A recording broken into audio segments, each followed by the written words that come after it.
la Plaza del Sol no hay ni un palmo de terreno que no esté regado con la sangre de patriotas, de facciosos o de revolucionarios, dijo Ángel Fernández de los Ríos, uno de aquellos liberales idealistas del siglo XIX. En un tono menos épico, pero igual de real, cada palmo de esa plaza está también regado de risas, de palabras y sueños, a lo largo de más de 5 siglos de historia, porque esta plaza también nació cuando empezaba a hacerlo el Reino de España, convirtiéndose en la plaza y foro de este país, como la definió Antonio Machado.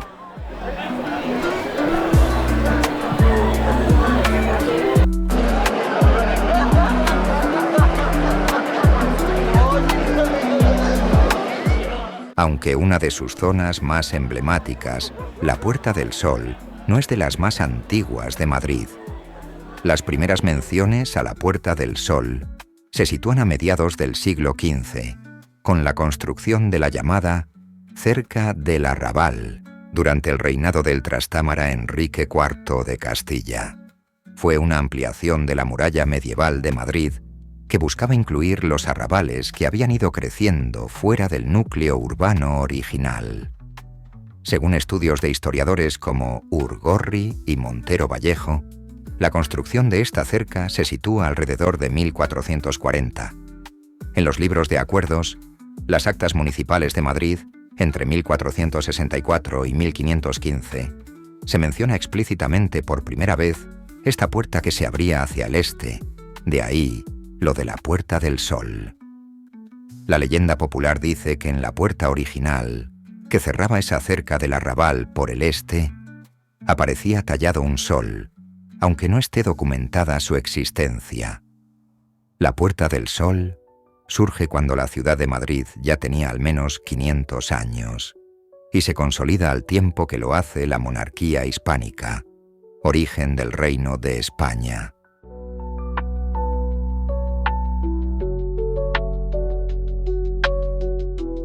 La primera evidencia histórica de la ciudad data del año 865, cuando Muhammad I, emir de Al-Ándalus, mandó construir una almudaina, ciudadela defensiva en la aldea de Mairit, a orillas del río Manzanares.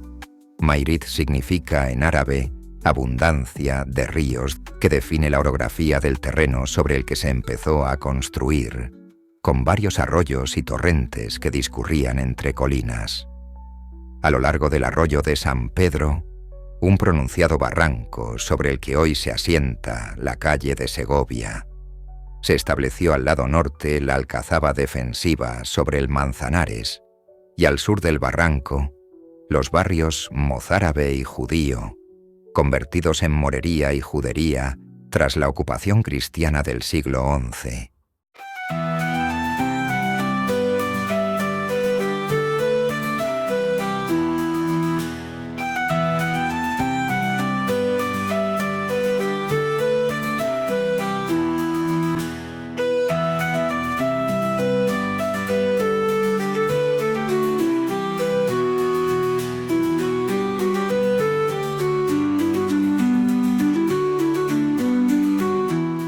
El Mairit musulmán contó con una primera muralla defensiva que rodeaba un pequeño recinto en torno a la localización actual de la Catedral de la Almudena, cuyo nombre tiene su origen en Almudaina, ciudadela. Contaba con 3 puertas: la de la Vega, a la que se accedía desde la cuesta de la Vega que sube desde el Manzanares;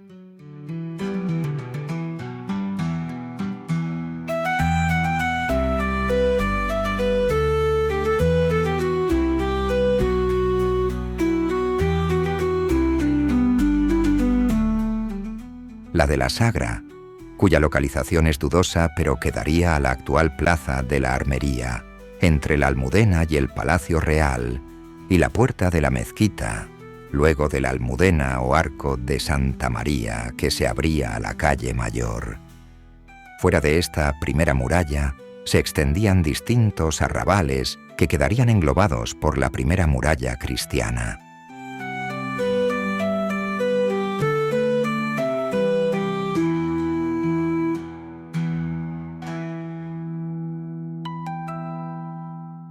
El Mayrit musulmán formó parte de la taifa de Toledo, y en un conflicto interno por el poder, una de las facciones llamó en su auxilio al rey Alfonso VI, que tomó la ciudad de Toledo sin resistencia en el año 1083, y con ella el extenso territorio de la taifa que incluía a Mayrit o Majerit.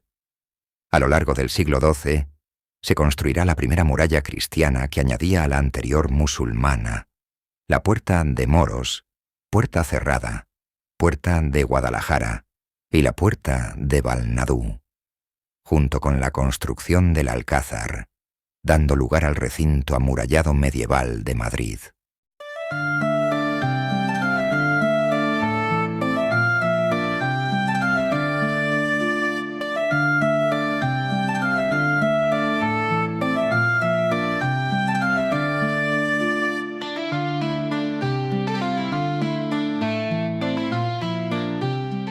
Será a partir de la Puerta o Arco de Santa María y de las progresivas expansiones de la calle Mayor, donde encontramos los orígenes de la Puerta del Sol.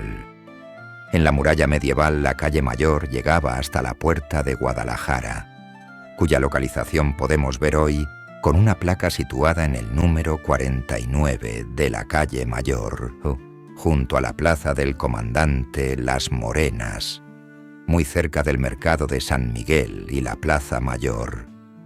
Con el crecimiento de nuevas construcciones fuera de la muralla medieval, la posterior ampliación de la calle Mayor y el levantamiento de la cerca del Arrabal, cuya puerta hacia el este, cerrando el acceso a la calle Mayor, recibirá el nombre de la Puerta del Sol, que en ese momento aún no era una plaza, sino una confluencia de varias calles de los arrabales, de la que existen referencias del siglo XV que la denominan como Calle Ancha, situándose la Puerta del Sol original, que cerraba la entrada a la calle Mayor, a la altura de la actual calle Preciados.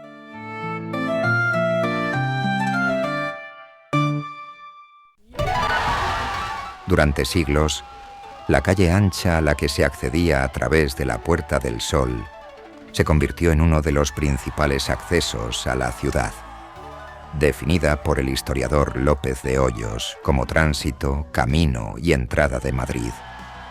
En el año 1498, poco después del final de la Reconquista y del descubrimiento de América, se ordena pavimentar la calle grande de la Puerta del Sol, que será la que dé lugar con el paso del tiempo a la plaza actual, y en 1501, una disposición municipal dispone el empiedre de la calle grande de la Puerta del Sol para la entrada de los príncipes, como recoge el archivo de la Villa de Madrid.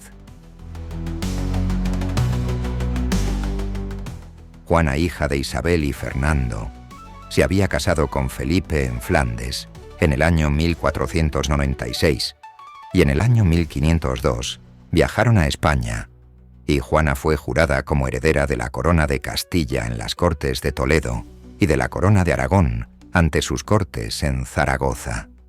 En ese viaje visitaron ciudades importantes, y sin duda son los príncipes para los que se empedró la calle ancha de la Puerta del Sol, que vería pasar a los herederos de la corona, como verá en el futuro pasar a su hijo, Carlos I, rey de España, pero también a los comuneros levantados contra él.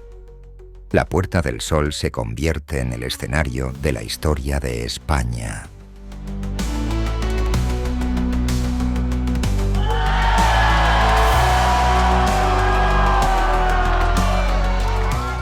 Los comuneros se levantaron también en Madrid, liderados por Juan de Zapata, contra el que denominaban rey extranjero.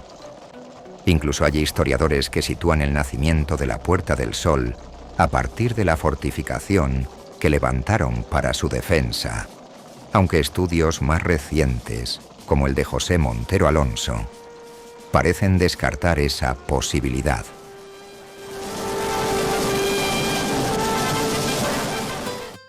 Hasta 1570 el espacio se mantiene como una encrucijada de diversas calles, hasta que en ese año se decide el derribo de la parte de la cerca del arrabal que incluía la Puerta del Sol. Es en ese momento cuando esa encrucijada de calles empieza a tomar el aspecto de una plaza, en un principio de forma rectangular. Es también en esta fecha cuando desaparece definitivamente la Puerta del Sol como puerta física, ocupando su lugar esa plaza que sigue conservando el nombre de Puerta del Sol, aunque ya no exista como tal. Durante el reinado de Felipe II y posteriores, se llevarán a cabo remodelaciones parciales, hasta que en 1625 se levante la cerca de Felipe IV, que marcará los límites de Madrid hasta bien entrado el siglo XIX. Cuando en 1656 Pedro de Teixeira elabore su muy detallado plano de Madrid, la Puerta del Sol es ya una plaza en la que no se encuentra ninguna puerta. Era más pequeña y de forma rectangular, muy diferente de la actual. En la plaza aparece la fuente conocida popularmente, ya en la época, como de la Mariblanca, aunque su nombre oficial, como aparece recogido en el plano con el número 43, era el de la Fuente del Buen Suceso.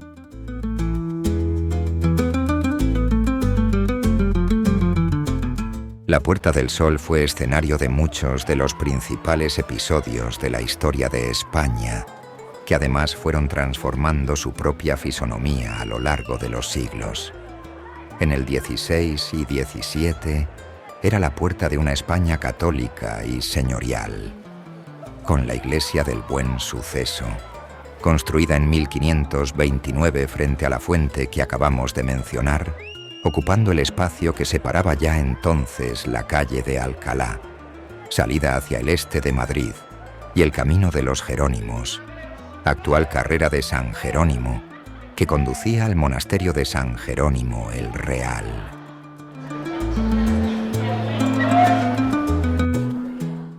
Al otro lado de la plaza se encontraba otro edificio religioso, el convento de San Felipe el Real, fundado en 1546, con una amplia explanada delante denominada lonja, lugar propicio para tertulias, divulgar noticias o esparcir rumores, en una época en la que aún no existía la prensa escrita.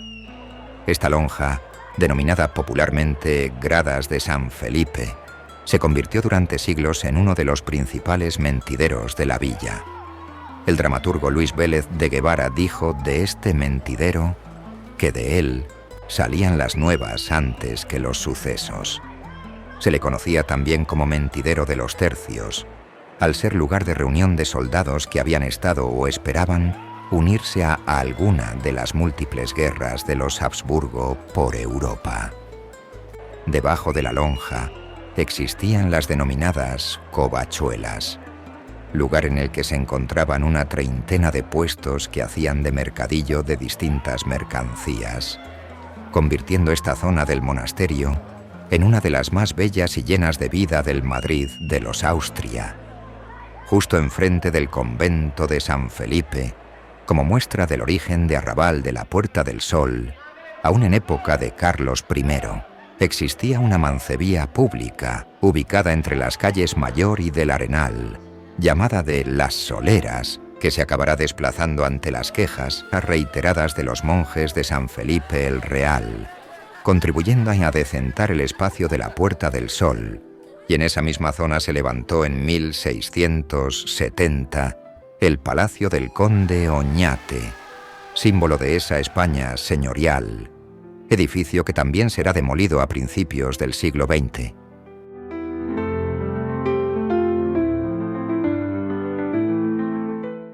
Ninguno de esos edificios se conserva en la actualidad.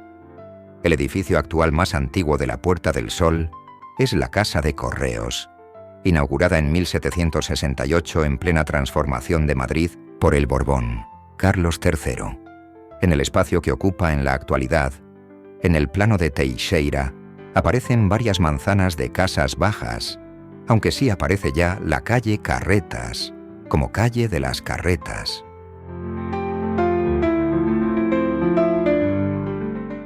y esos edificios emblemáticos de la España de los Austrias en la Puerta del Sol acabaron desapareciendo ante los cambios económicos y culturales que experimentará la sociedad española. La iglesia del Buen Suceso fue demolida en 1854 con la desamortización de Mendizábal, y en esa misma localización, separando la calle de Alcalá de la Carrera de San Jerónimo, se levantará la Fonda de París, uno de los primeros grandes hoteles madrileños tal como se entienden en la actualidad, con cuartos de baño en cada habitación, servicio de habitaciones, recepción, restaurante de hotel, salón de lectura, etc. Aunque sea adelantarnos a los acontecimientos, el Gran Hotel de París cerró en 2006 y desde el 2014 este lugar está ocupado por la tienda de Apple Puerta del Sol, este espacio como testimonio vivo de su tiempo.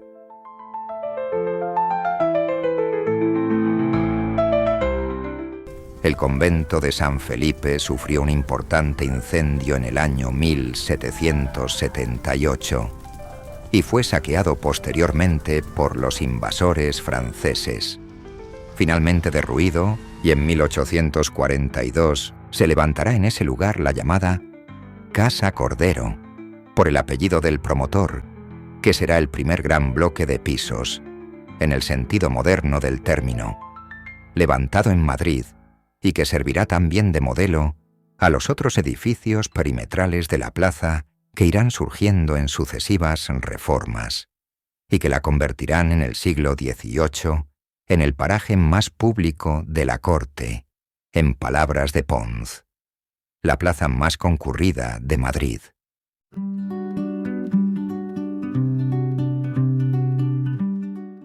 Terminamos el recorrido por la Puerta del Sol del Madrid de los Austrias y del siglo de oro español, destacando algunos de los edificios más singulares de la época y uno de los entretenimientos más populares de los madrileños, los corrales de comedias donde se representaban las obras de los grandes creadores, algunos de los cuales se encontraban muy cerca de la Puerta del Sol.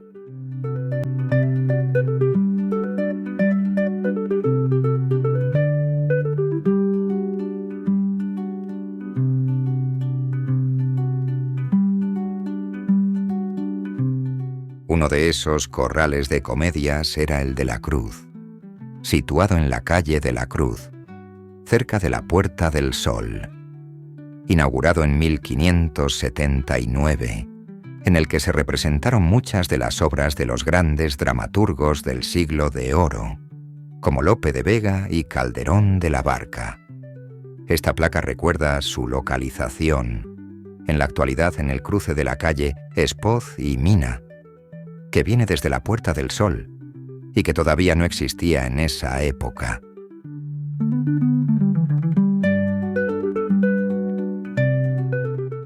La calle de la Cruz marca también el límite por el oeste del barrio de las Letras, testimonio vivo del siglo de oro de la literatura española, barrio en el que vivieron, en ocasiones se pelearon y algunos de ellos fueron enterrados. Lope de Vega, Cervantes, Quevedo, Góngora, que llegaron a vivir casi puerta con puerta.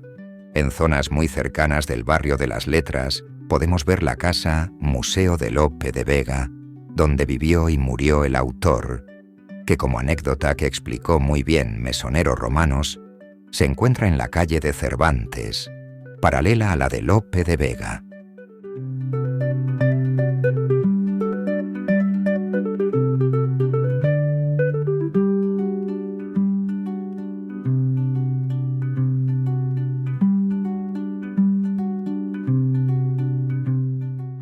Muy cerca de allí, en la confluencia de la calle Cervantes con la calle León, se encuentra la casa en la que vivió y murió Cervantes.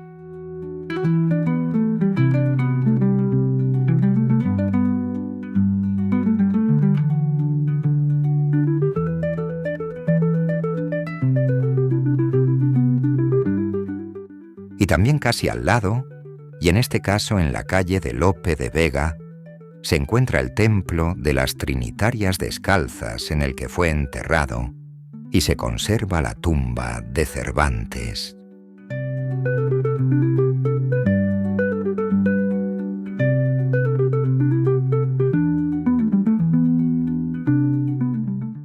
No muy lejos de Sol, en la plaza de Santa Ana, dentro de este mismo barrio de las Letras, en el mismo lugar donde se encuentra hoy el Teatro Español, se encontraba el Corral del Príncipe, inaugurado en 1583, y que se convirtió pronto en uno de los principales teatros de la ciudad y que se ha mantenido con profundos cambios hasta la actualidad.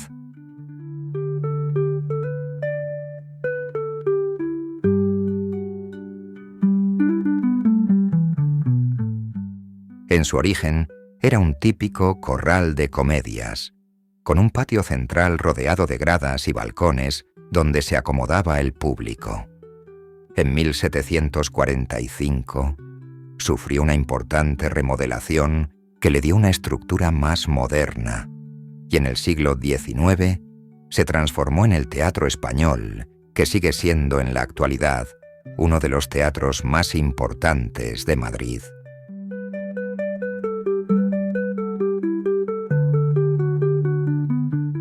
Y la calle que pasa justo frente al teatro sigue llevando el nombre de Calle del Príncipe, recordando a aquel Corral del Príncipe original.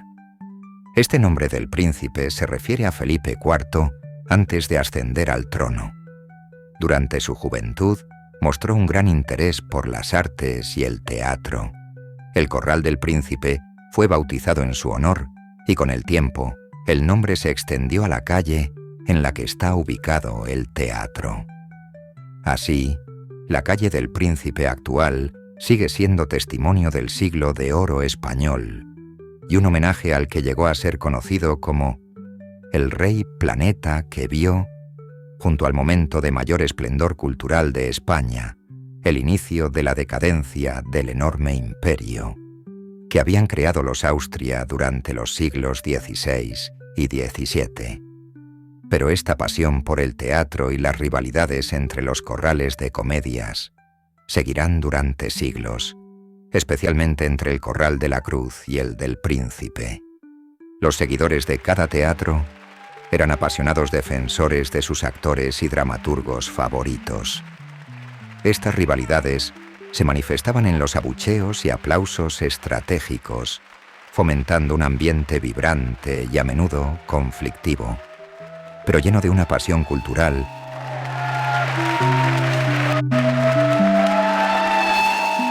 Así lo recoge Benito Pérez Galdós en uno de sus episodios nacionales, La corte de Carlos IV, situado a principios del siglo XIX, poco antes de la invasión francesa.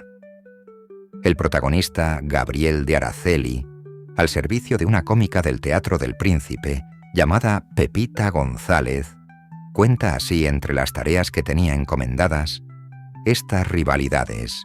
Concurrir a la cazuela del Teatro de la Cruz para silbar despiadadamente el sí de las niñas, comedia que mi ama aborrecía, tanto por lo menos como a las demás del mismo autor. Pasearme por la plazuela de Santa Ana, fingiendo que miraba las tiendas, pero prestando disimulada y perspicua atención a lo que se decía en los corrillos allí formados por cómicos o saltarines, y cuidando de pescar al vuelo lo que charlaban los de la Cruz en contra de los del Príncipe. El 13 de julio de 1760, la Puerta del Sol se adornó con reposteros en los balcones, y a la Fuente de la Mariblanca se la rodeó de una rotonda de 8 columnas, con remate de ninfas formando un corro de guirnaldas de laurel. Son los preparativos que se realizaron para la entrada en Madrid de Carlos III, nuevo rey de España, que lo había sido hasta entonces de Nápoles. El rey llegó a Madrid acompañado por nuevas ideas y arquitectos, iniciando un proceso de modernización que hará que se le conozca como el mejor alcalde de Madrid, lo que explica que en la actualidad se levante en la Puerta del Sol una estatua ecuestre en su honor, que fue inaugurada a finales de 1996, aunque tomó como modelo una pequeña escultura de 1790 que se conserva en la Real Academia de San Fernando. Sus intentos de modernización chocaron con fuertes resistencias, dando lugar a levantamientos como el motín de Esquilache, en el que una vez más la Puerta del Sol tendrá un importante protagonismo, como recogen las crónicas de la época. El 10 de marzo de 1776, una real disposición ordenó que los sombreros chambergos fueran sustituidos por sombreros de 3 picos, lo que fue considerado por muchos madrileños como una provocación. El 23 de marzo de ese mismo año, durante el Domingo de Ramos, un hombre paseaba por la puerta de Antón Martín y la guardia le detuvo. El interceptado se defendió y pronto estalló un motín que se dirigió a la Puerta del Sol. La situación se tensó hasta la intermediación del duque de Medinaceli, que se dirigió a la Puerta del Sol a parlamentar con los amotinados. Se convino finalmente que Esquilache y su familia fueran desterrados y que el pueblo vistiese según sus costumbres. Hacia finales del siglo XVIII, la Puerta del Sol aún mantenía un aspecto muy diferente del actual, compuesto prácticamente por 2 plazas que se acabarán uniendo tras la gran reforma acometida a mediados del siglo XIX. Pero antes, la Puerta del Sol volvió a ser el escenario principal de uno de los grandes acontecimientos de la historia de España, el levantamiento del 2 de mayo de 1808, que una vez más recoge de forma muy precisa Galdós en sus episodios nacionales. Gabriel de Araceli sigue siendo el protagonista del libro el 19 de marzo y el 2 de mayo, que es la continuación del anterior de la corte de Carlos IV. Así nos cuenta Gabriel de Araceli los acontecimientos del 2 de mayo en la zona de la Puerta del Sol. Nosotros tuvimos que quedarnos en la Puerta del Sol. Una de las oscilaciones del gentío nos llevó hacia la acera que hoy une las calles de Espoz y Mina y Carretas. Otra oscilación nos arrastró hacia la Inclusa, que estaba entre las calles del Carmen y de Preciados. Y, por último, un nuevo sacudimiento, haciéndonos pasar por ante Mariblanca, nos encaminó hacia el Buen Suceso, a cuya verja nos agarramos de Mauro y yo, para no ser nuevamente arrastrados a merced de aquel oleaje. Llegar los cuerpos de ejército a la Puerta del Sol y comenzar el ataque fueron sucesos ocurridos en un mismo instante. Yo creo que los franceses, a pesar de su superioridad numérica y material, estaban más aturdidos que los españoles. Así es que en vez de comenzar poniendo en juego la caballería, hicieron uso de la metralla desde los primeros momentos. La lucha, mejor dicho, la carnicería era espantosa en la Puerta del Sol. Cuando cesó el fuego y comenzaron a funcionar los caballos, la guardia polaca llamada Noble y los famosos mamelucos cayeron a sablazos sobre el pueblo, siendo los ocupadores de la calle Mayor los que alcanzamos la peor parte, porque por uno y otro flanco nos atacaban los feroces jinetes. Fuimos al instante a la Puerta del Sol, y en todo su recinto no oíamos sino quejas y lamentos, por el hermano, el padre, el hijo o el amigo, bárbaramente aprisionados sin motivo. Se decía que en la casa de correos funcionaba un tribunal militar. Nuestra ansiedad crecía, una profunda zozobra invadía los ánimos, y todos se dispersaban tratando de buscar noticias verídicas en fuentes autorizadas.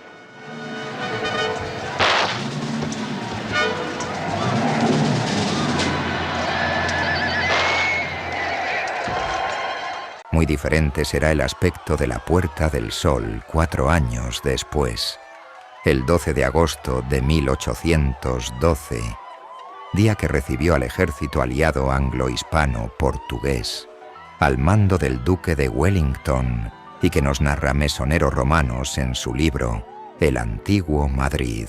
Recordamos como entre sueños, como la primera impresión de nuestra tierna infancia, el espectáculo indescriptible y mágico que ofrecía la Puerta del Sol en el momento que el célebre Wellington, a la cabeza del ejército, pisó su recinto, recibiendo en ella la más entusiasta y sincera ovación que pudo ofrecerse a vencedor alguno.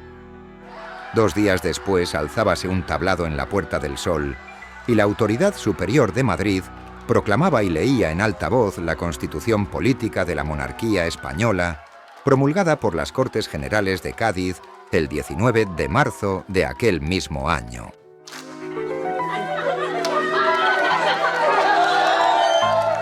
Recoge también Mesonero la multitud de entradas triunfales que vivirá la Plaza del Sol con Fernando VII y sus sucesivas esposas en las primeras décadas del siglo XIX, pero también de los liberales levantados y reprimidos una y otra vez.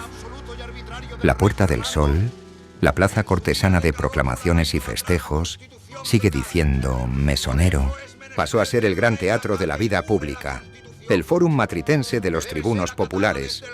En ella recibieron su patriótica ovación los caudillos Riego, Quiroga y Agüero, y a partir de esa época, sus alrededores se convierten en activos focos liberales y revolucionarios en torno a clubs cafés, como los denomina Mesonero, que empezarán a proliferar por la zona, de los que nombres como Lorenzini o La Fontana de Oro han pasado a formar parte de la historia de la ciudad. La Fontana de Oro es el título de la primera novela de Benito Pérez Galdós, publicada en 1870. La acción transcurre durante el trienio constitucional de 1820 a 1823, y la novela toma su título de este café, situado muy cerca de la Puerta del Sol y que sirvió de lugar de reunión a artistas y políticos liberales de la época.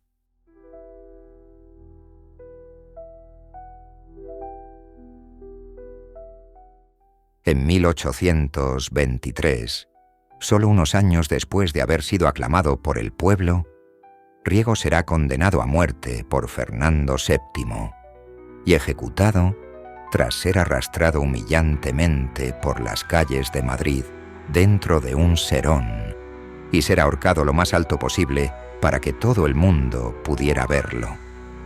Las crónicas indican la ruta que siguió desde la antigua cárcel de la Corte, en la Plaza de la Provincia, donde se encuentra en la actualidad el Ministerio de Exteriores, hasta la Plaza de la Cebada, donde se llevó a cabo la ejecución, que en este caso se libró de tener que ver la Puerta del Sol, convertida, junto con sus áreas cercanas, en lugar de encuentro de los liberales durante el resto del siglo XIX.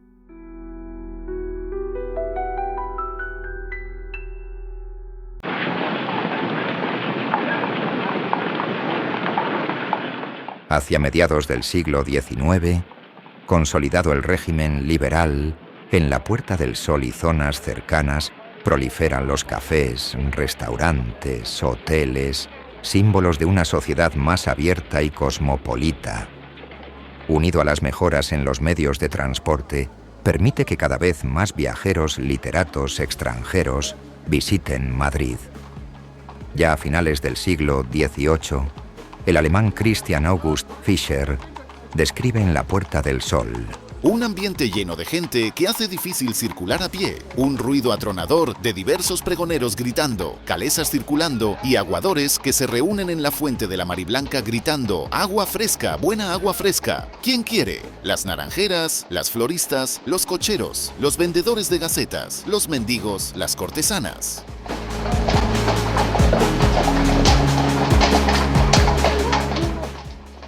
El primer proyecto de remodelación de la plaza data de 1831, elaborado por el marqués de Pontejos, en el que proponía llevar a cabo múltiples derribos, pero la complejidad del proyecto y las discrepancias políticas impedirán que se lleve a cabo hasta la segunda mitad del siglo.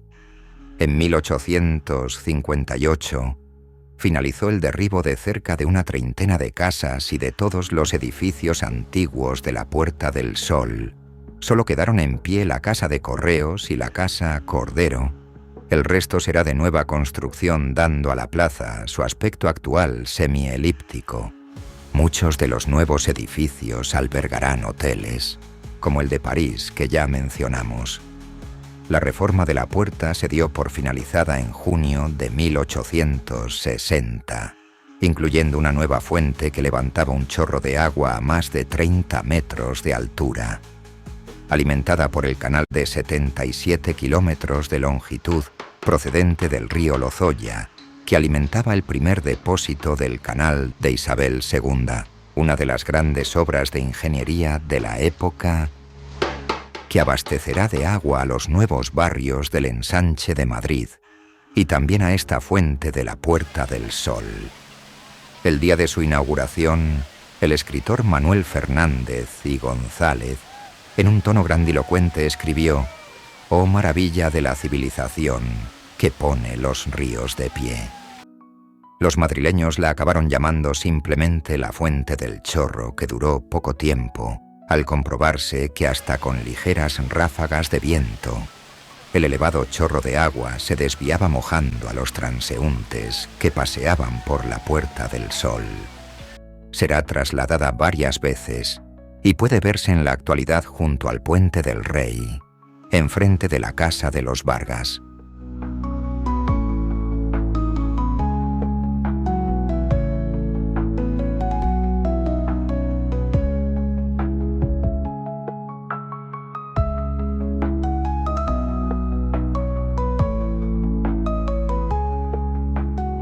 El 2 de mayo de 1879, en la Casa Labra, una vieja taberna situada en la calle Tetuán, cercana a la Puerta del Sol y que sigue existiendo en la actualidad, se reunió un grupo de personas para comer y de forma clandestina se fundó el Partido Socialista Obrero Español.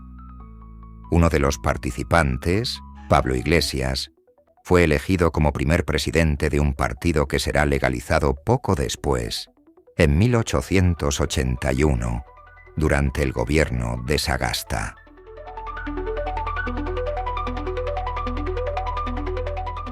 En el último cuarto del siglo XIX, la Puerta del Sol se irá llenando de farolas, primero de gas y poco después, las primeras con luz eléctrica. En mayo de 1871 se inauguró la primera línea de tranvías de la capital, en un principio tiradas por animales. Una vez más, esa primera línea tenía su origen en la Puerta del Sol, llegando hasta el barrio de Salamanca. Muy rápidamente se irán ampliando las líneas, siempre con centro radial en Puerta del Sol, lo que provocó que hacia 1930 el tráfico de tranvías colapsara, produciéndose continuos atascos en la plaza que en ocasiones llegaban hasta Cibeles. Tras la Guerra Civil y la posguerra, en 1947 se creó la empresa municipal de transportes. Los tranvías irán desapareciendo de Puerta del Sol hasta que en 1949 circuló el último por esta plaza, aunque se mantendrán en otras zonas de la ciudad durante décadas.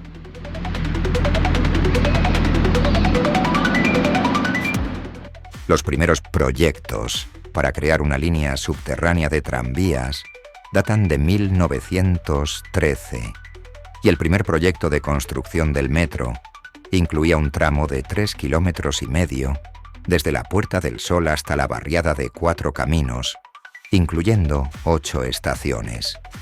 Las primeras obras de excavación de galerías comenzaron en junio de 1917 en la Puerta del Sol y en dirección a la red de San Luis, por debajo de la calle de La Montera. La línea 1 del metro, que partía de la Estación de Sol, entró en funcionamiento en octubre de 1919, entre Sol y Cuatro Caminos, y se irá ampliando rápidamente.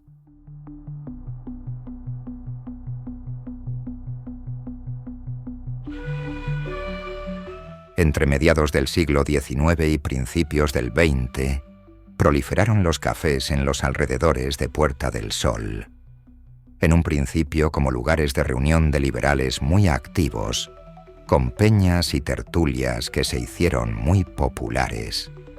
El Café de Lorenzini, del que ya hablamos, luego Café de las Columnas y más tarde Puerto Rico, el Universal Levante de Correos, el Café Lisboa, luego del Comercio, donde tuvo su tertulia Jacinto Benavente.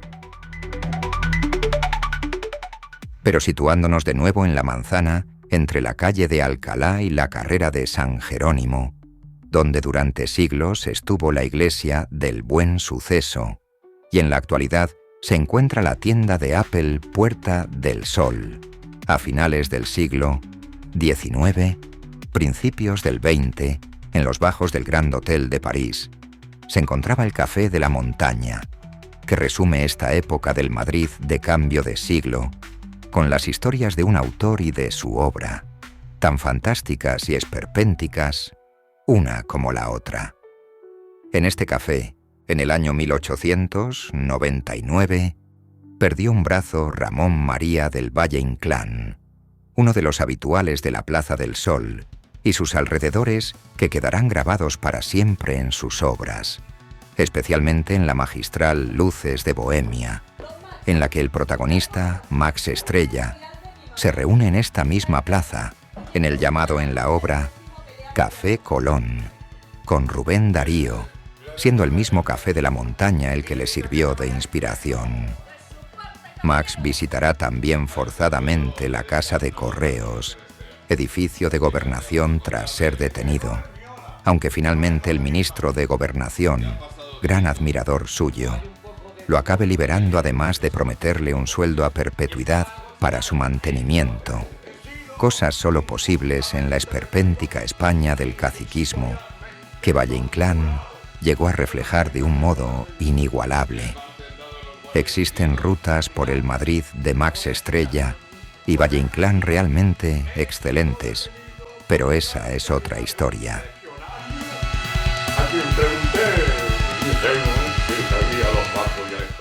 Junto con los cafés aparecieron también multitud de tiendas, de las que en la actualidad se conserva la de la Mallorquina, pastelería y salón de té desde 1894, y único establecimiento del siglo XIX que permanece en la actualidad en la Puerta del Sol con su función original.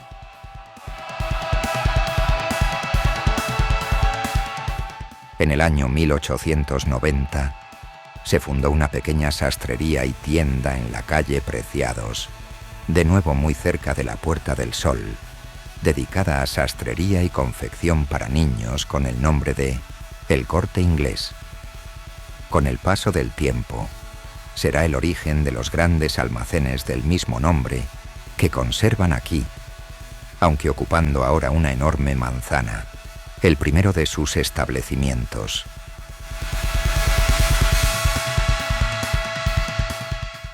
La Puerta del Sol es también el origen de una de las tradiciones infantiles más populares, porque aquí también vivió el ratoncito Pérez. Cuando el futuro Alfonso XIII cumplió 8 años, se le cayó un diente de leche, y este suceso lo preocupó mucho. Su madre y reina regente, María Cristina, le encargó al padre Luis Coloma un cuento que lo tranquilizara. Coloma escribió un cuento de un ratón imaginario llamado Ratoncito Pérez, que vivía en una gran caja de galletas en el almacén de la confitería Prats, situada en el número 8 de la calle del Arenal, muy cerca de la Puerta del Sol, y que recogía los dientes de los niños, dejándoles una moneda como pago debajo de la almohada.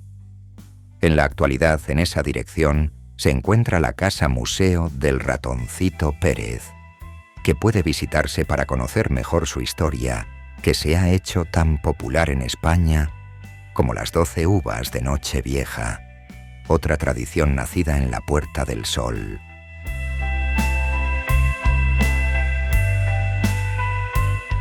El 12 de noviembre de 1912, el senador José Canalejas fue asesinado de 3 disparos enfrente de la librería San Martín por el anarquista Manuel Pardiñas.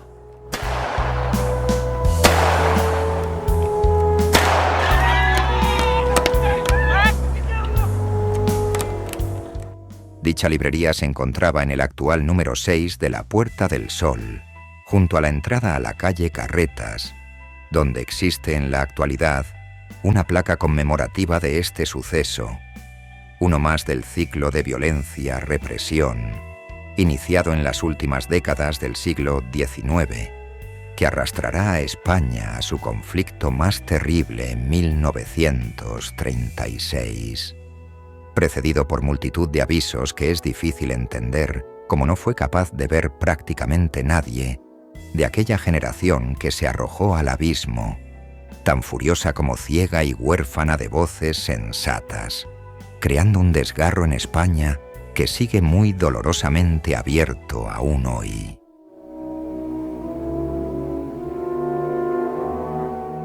El 14 de abril de 1931 se inicia la Segunda República y la Puerta del Sol volvió a ser el escenario principal. El gobierno provisional proclamó la Segunda República desde la ventana de la Casa de Correos y las celebraciones populares ocuparon toda la plaza durante horas. Muchos madrileños se acercaron para celebrarlo y tener noticias sobre lo que estaba pasando. La multitud era tanta que los miembros del gobierno provisional que se acercaban en coche a la Casa de Correos tardaron más de 2 horas en llegar. Pero el ambiente de júbilo duró apenas unos días.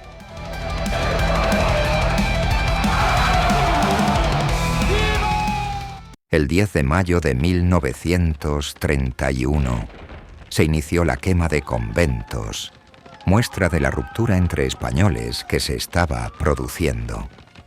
Los enfrentamientos se iniciaron durante la inauguración, en la calle de Alcalá, del Círculo Monárquico Independiente, en el que se produjeron enfrentamientos entre monárquicos y republicanos.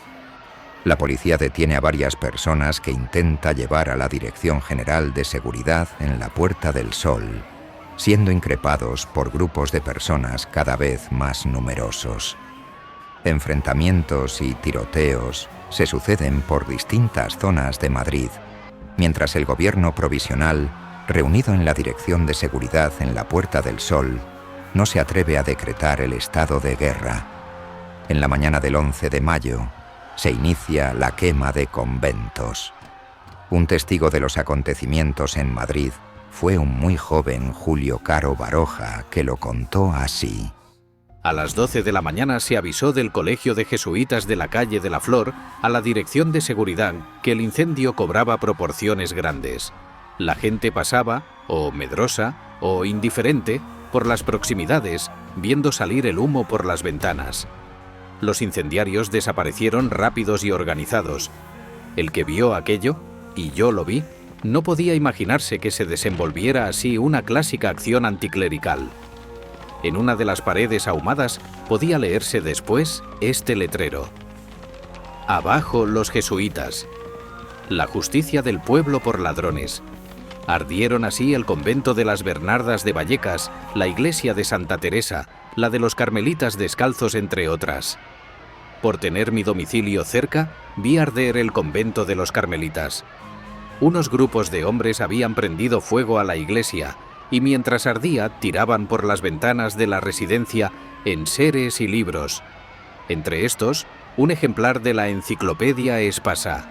Tiempo después vi incendiada una pequeña iglesia de la Plaza de Santa Ana, en la calle del Príncipe. El gobierno provisional declaró el estado de guerra el 12 de mayo, nombrando como comandante de las tropas para restablecer el orden al general Queipo de Llano, que acababa de volver del exilio en París por su implicación en la sublevación republicana de Cuatro Vientos, por lo que gozaba de una enorme popularidad entre los republicanos. Este mismo Queipo de Llano será uno de los principales líderes de la sublevación que iniciará la guerra civil 5 años más tarde, muestra del trágico esperpento de la vida política española de la época. Pero mientras Madrid recuperaba la calma, la quema de conventos y de otros edificios religiosos se extenderá a otras poblaciones del sur y este de la península, iniciando una fractura social irreparable. durante los inicios del golpe de Estado del 17 y 18 de julio de 1936, que desencadenará la guerra civil, milicianos armados por el gobierno republicano conseguirán sofocar a los golpistas en el cuartel de La Montaña, en la montaña del Príncipe Pío, zona que, como anécdota, se encuentra muy cercana a donde se produjeron los fusilamientos del 3 de mayo de 1808 y donde se encuentra en la actualidad el templo de Devot.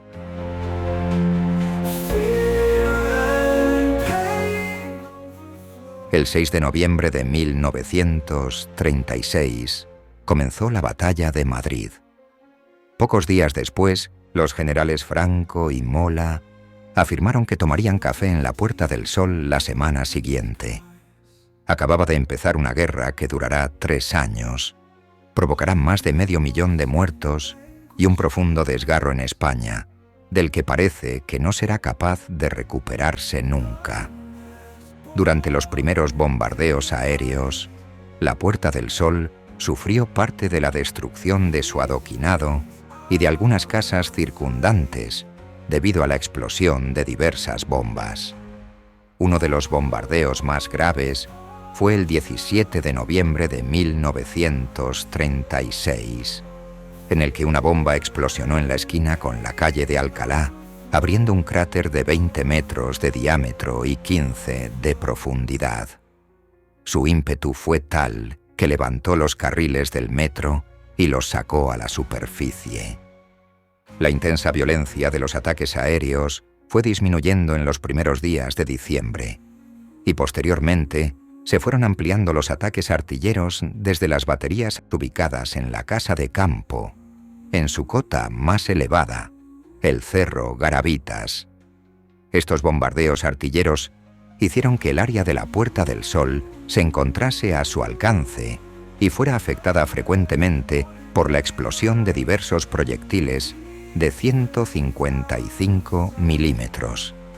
La vecina Gran Vía fue conocida durante la guerra como la Avenida del 15 y medio por la frecuencia de los impactos de ese calibre. La Puerta del Sol fue afectada también en muchas ocasiones por la artillería de las tropas sublevadas. El año 1936 se despidió con el bombardeo de la Puerta del Sol, en el que los artilleros de Garavitas lanzaron, durante las campanadas de medianoche en Nochevieja, 12 proyectiles sobre la Puerta del Sol. El aspecto de la Puerta del Sol durante el conflicto era similar al de otras zonas atacadas en el centro de Madrid: casas demolidas, fachadas dañadas, cráteres por las calles, muerte, destrucción y dolor.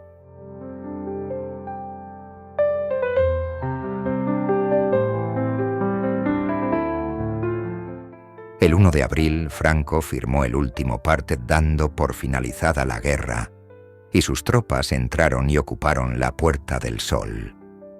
Se inició la victoria, que no la paz, un periodo de posguerra, en muchos aspectos tanto o más duro que la propia guerra. Pasados 85 años desde su final, superando los 100 años cualquier persona que participara en el conflicto, cercana a los 90 años, la primera generación que han vivido sin ver a España sumida en alguna guerra. Siguen predominando los mensajes que presentan la guerra civil como la lucha de demócratas contra fascistas, o de defensores de la libertad contra el yugo comunista, o de la defensa del orden frente al caos y la destrucción de los anarquistas.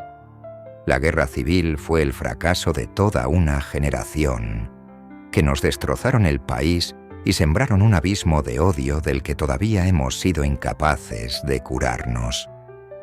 Finalizada la guerra, Indalecio Prieto le escribía a Negrín, dos de los principales dirigentes socialistas durante el conflicto: pocos españoles de la actual generación estarán libres de culpa por la infinita desdicha en que han sumido a su patria.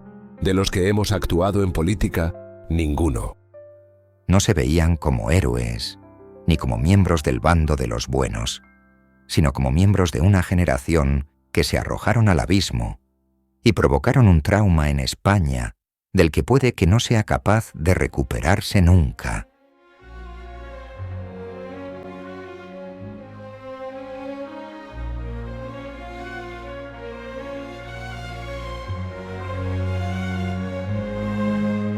City crumbles under fire.